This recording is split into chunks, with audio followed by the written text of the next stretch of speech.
Good morning, student. In standard 4th, English, chapter number 12, Mukesh starts a zoo. In last lecture, we already completed a question answer, think an answer, and read an answer of this chapter. So now, moving on, today we are discussing the grammar portion of this chapter. So let us start. Listen, right? Listen to the story and answer the question. Listening text number 116, right? आपको एक पूरा paragraph दिया है, उसको वो story दी है, आपको देखना है और उसके रिलेटेड एमसीक्यू आपको यहाँ पे दिए हैं, राइट? सो पेज नंबर 116 पे वो स्टोरी है. सो देखते हैं.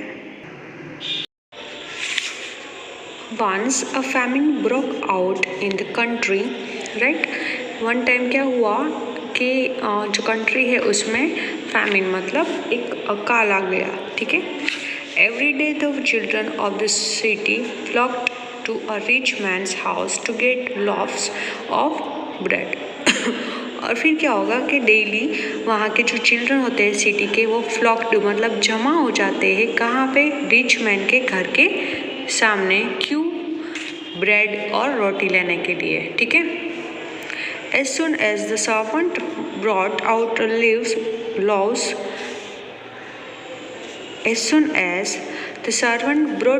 loaves, they fought among themselves and struggled hard to get them. Right, जैसे ही सबको वहाँ के जो सर्वेंट होते हैं, राइट, रिच मैन के घर के जो काम करते वो जैसे ही रोटी लेके बाहर आते तो वहाँ पे जो लोग खड़े होते वो फाइट करने लगते हैं उसको रोटी चाहिए इसलिए, और स्ट्रगल करते हैं जल्दी वो लेने के लिए क्योंकि उसको भूख बहुत लगी होती है, ठीक है. सो वहाँ पे लाइन बनी होती है, फिर भी वो क्या करते हैं कि आगे जाके जल्दी से वो लेने की ट्राई करते हैं, ठीक है. One little girl didn't fight, but वहाँ पे एक लिटिल गर्ल थी, छोटी गर्ल थी, वो कभी फाइट नहीं करते थे. She weighted patiently for her turn and got the smallest loaf last of all, right. वो वहाँ पे वेट पेशेंटली मतलब आराम से वो वेट करती थी उसका टर्न आने का, और the got the smallest loaf last of all, और सबसे लास्ट में उसको सबसे स्मॉलेस्ट मतलब सबसे छोटी रोटी होती है वो उसको मिलती है.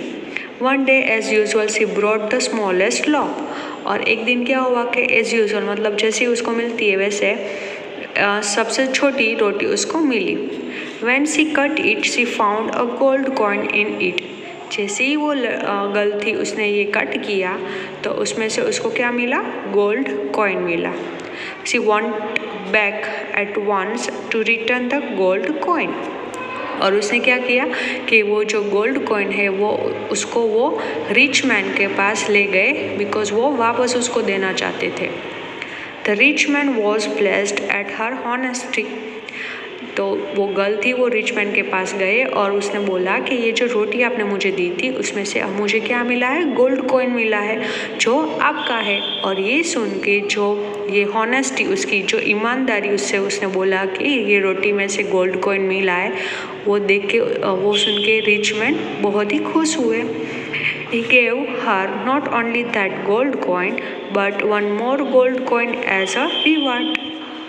तो वो जैसे उसने सही बोला, राइट, ईमानदारी से बोल दिया कि रोटी में से मुझे ये मिला है, तो ये देख के जो रिच मैन थे उसने वो गोल्ड कॉइन उसको दे दिया और उसके और एक ज़्यादा गोल्ड कॉइन उसको रिवार्ड मतलब आशीर्वाद के रूप से उसको दे दिया, राइट. सो अब इसके लिए हैं, राइट. सो स्टोरी हमने समझ ली, राइट. सो उसके रिलेटेड यहाँ पे एमसीक्यू पूछे हैं. सो आंसर है what broke out in the country में क्या फैल हुआ था? वॉर, डिसीज या famines, right. So answer is famine. Number 2, where did the children of the city flock. सारे चिल्ड्रन सिटी के कहाँ पे खड़े रहते थे? इकट्ठा होते थे. फ्लॉक मतलब इकट्ठा होना, ठीक है. To the rich man's house, to the president's house या to the king's office. So answer is the rich man's house. Number 3, what did they fight for. वो किसके लिए फाइट कर रहे थे? फ्रूट के लिए, राइस या bread. So answer is bread.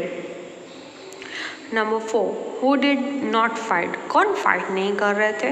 A little boy, a little girl या big girl? So answer is a little girl. Number 5, what did the little girl find inside the loaf? Girl थी, उसको क्या मिला था loaf के अंदर से? A gold ring, a silver coin या gold coin? So answer is gold coin. Number 6, what value did you learn from the story? आपको इस स्टोरी से कौन सी वैल्यू समझ में आई? शेयरिंग की, ऑनेस्टी की या फ्रेंडशिप की? या आंसर इज अ ऑनेस्टी, ईमानदारी की. ठीक है, so this is a lesson. ठीक है, after lesson the next one is a grammar. Read and writing skills, simple future tense. Right, simple future tense means what? जो चीज़ हमें फ्यूचर में हम बोलने वाले, सपोज मैं बोलूँ कि मैं कल बाहर जाने वाली हूँ, राइट, तो ये कल की बात हुई, तो कल अभी तक तो आज हुआ नहीं है. ठीक है, सो वो क्या बोलते हैं? मैं मेरा फ्यूचर बता रही हूँ, मैं कल की बात कर रही हूँ. ठीक है, so it's called a simple future tense. Read this sentence. I will go to Spain next week. Right, वो अभी तक गए नहीं, बट कब जाने वाले हैं? नेक्स्ट वीक, जो अभी तक आया नहीं है. एंड सिंपल फ्यूचर टेंस में विल होता है. ठीक है, वर्ब उसका विल होता है, shall will. Right, so I will go to Spain next week. अभी तक वो गए नहीं, बट वो फ्यूचर की बात कर रहे हैं. मुकेश विल स्टार्ट अ जू सून. राइट, क्या बोला है कि मुकेश स्टार्ट अ जू सून, मतलब अभी तक स्टार्ट नहीं हुआ, बट फ्यूचर में वो करने वाले हैं. सो मुकेश विल स्टार्ट अ जू सून. ठीक है, सो विल जब भी आए तो वो कौन सा सेंटेंस होता है? Simple future tense. ठीक है, the word in red refer to some action that may take a place in the future. These words are in the future tense. Right, will go, अभी गए नहीं बट जाने वाले हैं. देन विल स्टार्ट, अभी तक स्टार्ट नहीं किया बट करने वाले हैं. Right, so it's called a future tense. ठीक है, look at here, future tense is easy. You add will or want before the verb. Right, positive sentence होता will और नेगेटिव सेंटेंस होता want.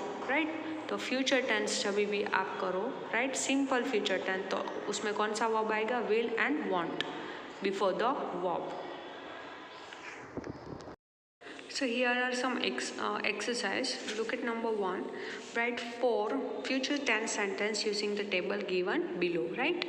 आपको नीचे एक एग्जाम्पल दे दिया है ऑलरेडी, आई के साथ उसे बना दिया है. I will play football today और I want play football today.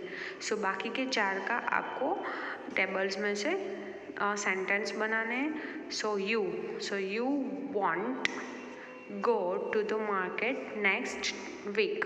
Right, so you want go to the market next week. Next, we will play football tomorrow. Right, we will play football tomorrow. Then it won't be hot in the afternoon.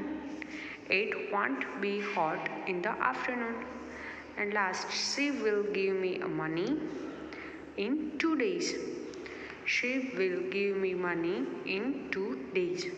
Right, so this is number 1, जिसको आपको proper sentence बना के लिखना है आपकी CW में. ठीक है, so this is exercise number 1. Now number 2, complete this sentence using suitable options. Right, number 1 MCQ type है. number 1, my teacher brings a book for me today.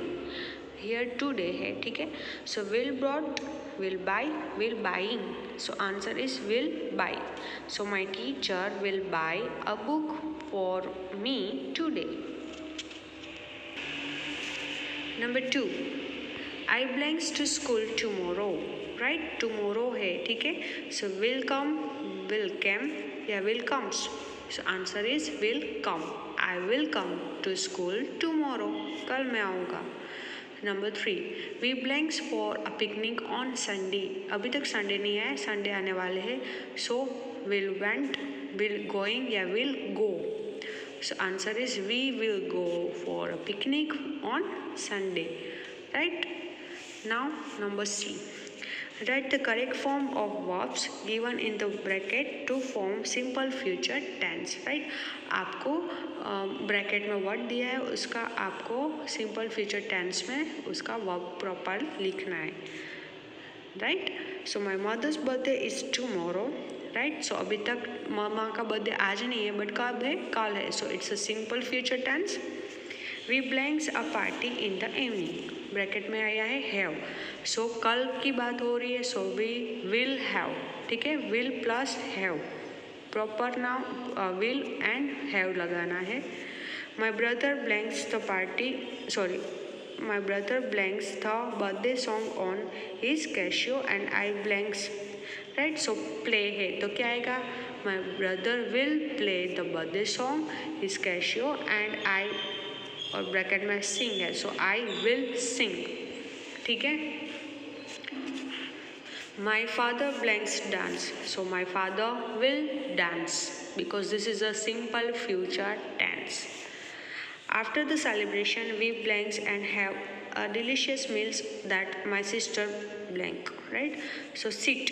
सो क्या आएगा, we will sit and this is a cooks, then will cook, कल बनाने वाले हैं. ठीक है. Then we blank ice cream and chocolate. So have का क्या जाएगा, विल हैव.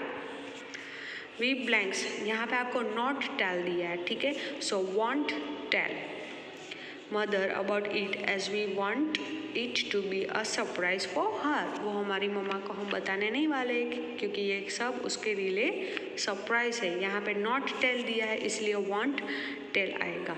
ठीक है. So this is a paragraph of simple future tense, will plus verb. ठीक है. Now next one, learn new words. ये आपको सिर्फ टेक्स्ट बुक में ही करना है. Find the 4 words in the book. जो चैप्टर में आए हैं वो 4 वर्ड है. सो मैंने ऑलरेडी सर्कल कर दिया है. अनाउंस्ड, वेरेंडा, देन जीको एंड पैरट. ठीक है, ये आपको सिर्फ टेक्स्ट बुक में करना है. Now spell, writing skill. Number 1, there are some rules. When you add full to a word, you remove the last L. Right, जब डबल FULL और जब आप इसको ऐड करें दूसरे के साथ, वर्ड के साथ, तब लास्ट जो डबल L होता है उसमें से एक L रिमूव हो जाता है. तो हेल्प प्लस फुल आएगा तो आएगा help full, FUL, not FULL. Right. Next, number 2, when you add full to the word that end in Y, the Y become I. और जब भी लास्ट में जब फुल ऐड करना हो और लास्ट में वो कौन सा वर्ड हो, Y हो, राइट, तो उसका क्या हो जाएगा, I हो जाएगा. सो यहाँ पे आपको ड्यूटी दिख रहा है तो लास्ट वर्ड Y है तो उसका Y की जगह क्या लिखेंगे हम, I और FUL. राइट, सो जब भी सिर्फ Y हो तब उसका I करके FUL लिखना है. सो देखते हैं. सो ब्यूटी, यहाँ पे लास्ट में Y आया है तो क्या जाएगा, Y का I करके FUL. Right, so beautiful, BEAUTI FUL. Watch, Y नहीं है लास्ट में तो सिर्फ FUL ऐड कर देना है, वॉचफुल. देन यहाँ पे I दिया है तो I का क्या हो जाएगा, सॉरी Y दिया है PT का तो Y का क्या हो जाएगा, I और FUL, so PITI FUL. Then colour, Y नहीं है सो कलरफुल, FUL ऐड होगा. देन हैंड, तो हैंडफुल सिर्फ FUL ऐड होगा. Then peace, so FUL add peaceful. Then wonder, Y नहीं है लास्ट में so wonderful, FUL. Then faith, then so Y भी नहीं है सो फेथफुल, FUL ऐड करना है. राइट, सो यहाँ तक है हमारा. So this is about chapter number 12, Mukesh starts a zoo. Right, यहाँ पे हमारा ये चैप्टर कंप्लीट होता है. So I hope you all are clear. Thank you.